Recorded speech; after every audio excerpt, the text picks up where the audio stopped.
सुरक्षा विधेयकाला आम्ही कसं देशाने तुम्ही देखील कराडून विरोध केलेला आहे. आम्ही काय म्हणतो काल आणि आज विधिमंडळामध्ये जनसुरक्षा कायदा ते कुठे ते ह्या नावाने एक कायदा आणला जातोय. काल खालच्या सभागृहात बहुमताच्या जोरावर तो मंजूर करण्यात आला.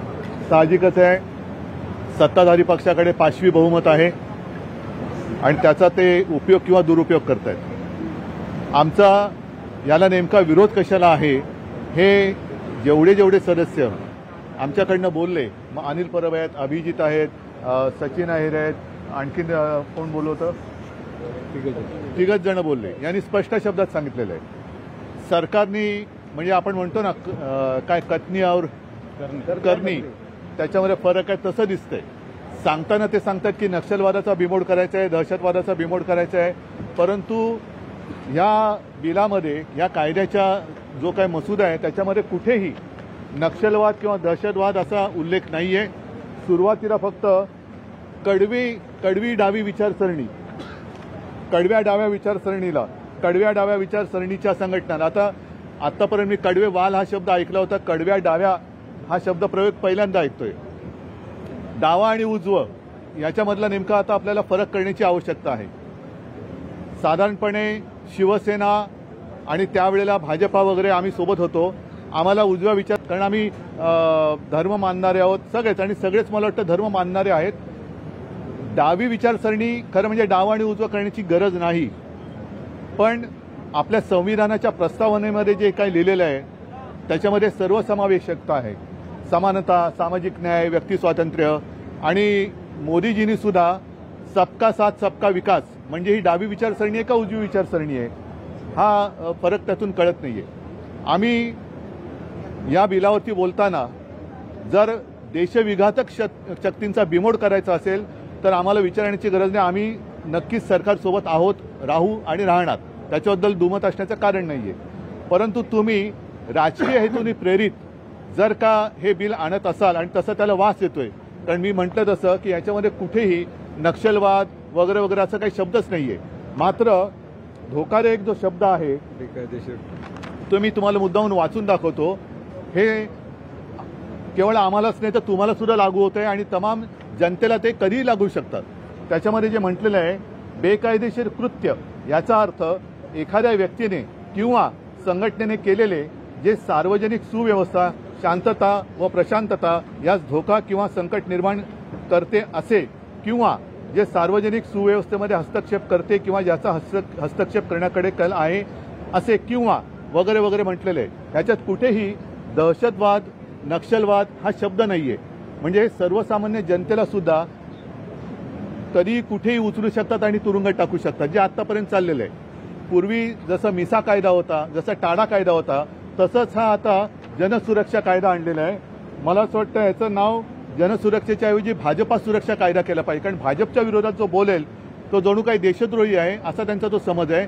म्हणून आम्ही त्यांना सांगितलं की आम्ही ह्याला जरूर समर्थन दिलं असतं किंवा देऊ, पण तुम्ही ते त्यातले शब्द जे आहेत त्याच्यात सुधारणा करा.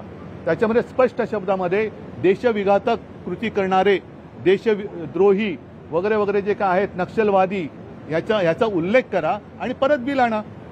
पण असं जर का मोघम बिल आणलं की ज्याला काय आकार उकार शेंडा बुडका काही नाही, की धर आणि उठसूट टाक आज जे आज चाललेलं आहे. पूर्वी जसं मी म्हटलं की मिसा कायदा होता, टाडा कायदा होता, टाडाचा पण दुरुपयोग केला गेला आणि मग एक तर तू आमच्या पक्षात आहे नाही तर तुला टाडाखाली टाकतो, तसंच याचा दुरुपयोग होईल. आणि याचं स्पष्ट चित्र आज आम्हाला, म्हणजे मला तरी सभागृहात दिसलं. कारण आमच्याकडनं बोलणारे कोण होते, अनिल परब, सचिन अहिर हे शिवसैनिक, अभिजित काँग्रेस, तिघच जण बोलले. पण त्यांच्याकडनं जे बोलले अगदी बिल कोणी मांडलं, योगेश कदम मूळचा शिवसैनिक, दरेकर, त्याच्यानंतर प्रसाद लाड, त्याच्यानंतर हेमंत पाटील, यांच्यापैकी एक सुद्धा मूळचा भाजपाही नव्हता. म्हणजे जे कळत नकळत असं मला म्हणावंसं वाटतं की या धमकावण्यांना बळी पडून तिकडे गेलेत अशा लोकांकडनं हे बिल आणलं जातंय. तर याचा राजकीय दुरुपयोग केला जातोय किंवा जाईल असा आमचा अगदी आक्षेप आहे, आमचा समज आहे. आणि तो असल्यामुळे जोपर्यंत याच्यामध्ये शब्द येत नाहीत, नक्षलवाद किंवा दहशतवाद. आता दहशतवादाचा बिमोड हा केला गेलाच पाहिजे. अगदी पहलगाममध्ये ज्या अतिरेक्यांनी धर्म विचारून गोळ्या घातल्या, हा कोणत्या बाजूचा, डाव्या विचारसरणीचा दहशतवाद की उजव्या विचारसरणीचा? पण त्यांना अजूनही पकडलं जात नाही का? कुठे गेले ते? तर जो दहशतवादी असेल किंवा आतंकवादी असेल किंवा नक्षलवादी असेल, त्याचा जात पात धर्म विचारसरणी न बघता त्याला शिक्षा केली गेलीच पाहिजे.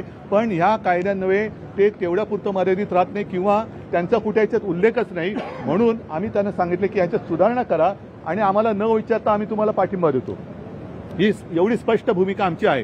कम्युनिस्ट विचारधारा संपवून या राज्यांमध्ये देशामध्ये आंध्र प्रदेश, तेलंगणा, झारखंड, ओरिसा या राज्यांमध्ये हा कायदा लागू करण्यात आलेला आहे. जिथे भाजपची सरकार नाही आहे, त्यामुळे हा कायदा महाविकास आघाडी का विरोध करते? आम्हाला मी जे काय सांगितलं ना त्याचा खुलासा याच्यात तरी करावा आणि मग आतापर्यंत ज्या दहशतवाद्यांचा किंवा नक्षलवाद्यांचा सामना शौर्याने, अतुलनीय शौर्याने, पराक्रमाने आपल्या महाराष्ट्र पोलिसांनी केला, कदाचित आता CRPF आणलेले आहेत, आणखीन काही तिथल्या नागरिकांनी केला, त्यांनी तो मुकाबला केला आणि आपल्या देशाच्या गृहमंत्र्यांनी सांगितले की येत्या काही दिवसात किंवा काही वर्षात हा नक्षलवाद आपण संपवून टाकू. मग कायदा नसताना देखील या लोकांनी तो नक्षलवाद केवळ शौर्याच्या जोरावरती संपवून टाकला किंवा संपवेपर्यंत आणला. अशा वेळेला तो संपत आल्यानंतर कायदा तुम्ही कोणासाठी आणताय? मग कायदा कोणासाठी आहे? आता माओवादी ऐका एक मिनिट, माओवादी देशातले जरूर शोधा, आमचं त्याला अजिबात हे नाहीये, पण त्याचा उल्लेखच नाही याच्यात कुठे. आणि माओवाद हा कुठे जास्त चीनमध्ये, आणि चीन अरुणाचलमध्ये घुसतोय, लडाखमध्ये घुसतोय, त्यांच्याबरोबर तुम्ही काहीच बोलत नाहीयेत. एक्स्ट्रीमिस्ट लेफ्ट विंगचा उल्लेख याच्यात केलेला आहे. पण त्याच्यासोबत जसा अर्बन नक्सल हा शब्द पुढे आला, तसाच एक्स्ट्रीमिस्ट राईट विंग हा शब्द सुद्धा हे नवीन शब्दकोशात भर टाकतायत. आणि मी म्हटलं ना की भाजप सुरक्षा कायदा आहे, जो कोणी भाजप विरुद्ध बोलेल तो देशद्रोही आहे, असं जर काय यांना वाटत असेल तर ते स्वतः विकृत मानसिकतेचे आहेत.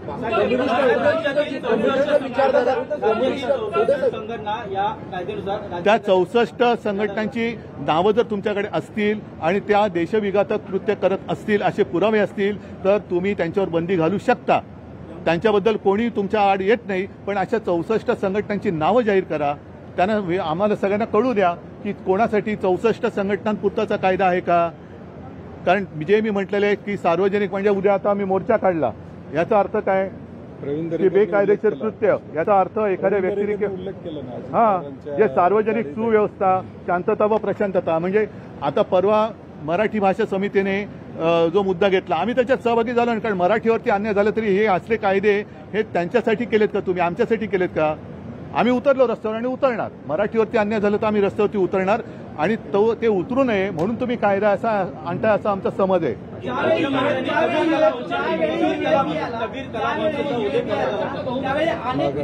त्यावेळी अनेक विद्यार्थी संघटनांवर जो थेट अटॅक झाला. त्याच्यानंतर आता हा कायदा विशेषतः कबीर कलाम म्हणजे विद्यार्थी संघटना. पण माझं काय म्हणणं आहे की 64 संघटनांची नावं जाहीर करावी, त्यांनी केलेली पापं जाहीर करावी आणि जर गुन्हेगार असतील तर कारवाई करावी.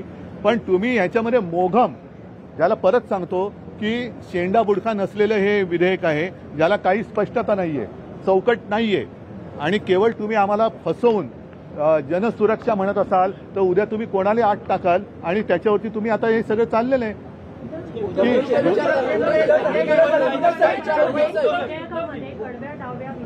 म्हणजे काय कडवी डावी म्हणजे काय? कडवी डावी म्हणजे काय? ऐका अरे पण विधेयक मी आणलेलं नाहीये.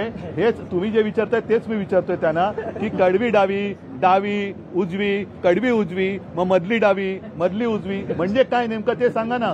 आणि एक मिनिट, आणि आपल्या संविधानामध्ये त्या प्रस्तावनेत लिहिलेलं आहे की सगळ्यांना समान संधी. मग आता गाडगेबाबांची जी दशसूत्री होती ती काय? भुकेलेल्याला अन्न, तहानला असेल त्याला पाणी, जो बेघर असेल त्याला, म्हणजे काय? आता तुम्ही 80 कोटी लोकांना राशन देताय ना, मग ही कोणती विचारसरणी आहे? सबका साथ सबका विकास. मग काय?